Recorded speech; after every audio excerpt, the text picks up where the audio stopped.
let's just talk about that for a moment too, because I've traveled with you for years now. I can't even count how many years in and out of different countries in the tourism industry Yeah. and seen you in the suit.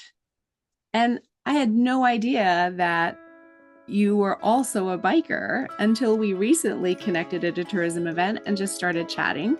And this all came out. And you mentioned the word throttle therapy to me, which I loved. And that was the inspiration to having you come on the podcast. And as I said at the beginning, this is a very different type of guest that I have on my podcast in one sense, in that people might be like, a biker on a health show? Huh?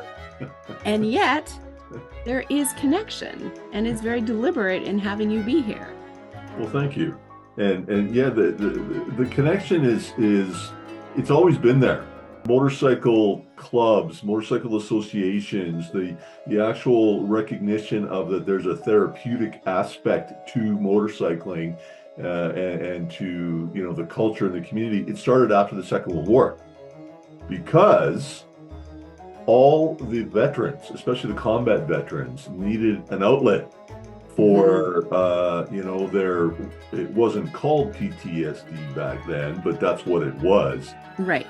And they found comfort in getting together with their comrades that they used to Mm-hmm. be fighting with or whatever with under all that stress and riding motorcycles. And there was also an abundance of leftover motorcycles after the war because the army used, Harley Davidsons and Indians and all that motorcycles to, for scouting and couriers and all that kind of stuff, right? So those two things came together, and these guys found an outlet that way, and it just grew from there, right?